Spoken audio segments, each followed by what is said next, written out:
जिससे भगवान मानते हैं वो अगर मूर्ति की पूजा करता है तभी सनातनी हो सकता है। कोई कबीरपंथी को सनातनी कभी नहीं कहते हैं।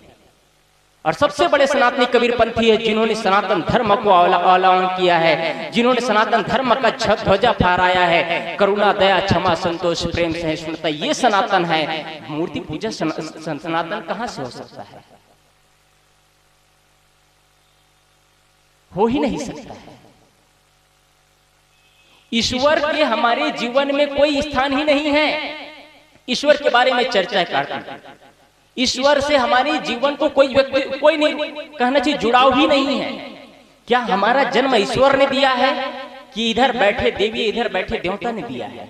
क्या हमारे लालन पालन ईश्वर ने किया है? ईश्वर किसे कहेंगे आप? किसे आप ईश्वर कहेंगे?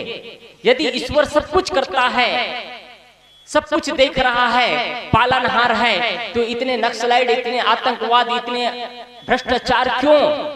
अगर ईश्वर सब कुछ कर रहा है तो ईश्वर क्यों हाथ में हाथ धरे बैठा है? और यदि कर्मों को सुधारने से ईश्वर खुश होता है तो कर्मों को सुधारने से ईश्वर खुश होता है तो ईश्वर की जरूरत ही नहीं। कर्मों को सुधारो तो अपने जीवन में प्रसन्नता मिलती है।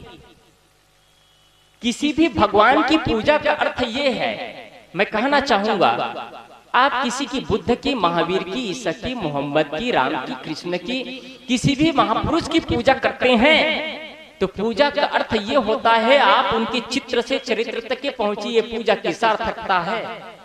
हम सिर्फ पूजा करते रह जाते हैं। एक प्रथम क्लास के बच्चे हैं, यहाँ बच्चे हैं और टीचर भी हैं।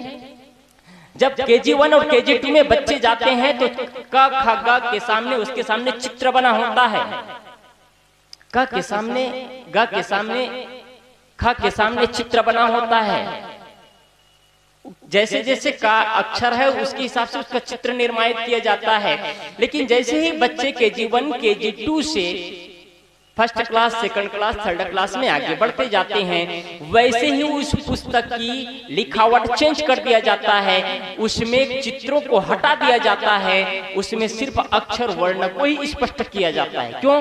क्योंकि अब बच्चों को अक्षर ज्ञान हो चुका है। अब उनको चित्र की नहीं, सिर्फ उसमें अक्षर की जरूरत है। उनकी चित्र उसके लिए डिस्टर्बेंस है, उसके लिए बाधा पैदा करेगा। हम क्या करते हैं, पहले हम किसी मूर्ति की पूजा करते थे, अच्छी बात है, लेकिन आज भी मूर्ति की पूजा कर रहे हैं, मूर्ति से मूर्त तक के पहुंचे नहीं हैं। चित्र की पूजा तो कर रहे हैं लेकिन हमारे जीवन में चित्र से चरित्र तक पहुंच ही नहीं पाए। तो हम क्या हुए, KG1 और KG क्लास के बच्चे ही रह गए।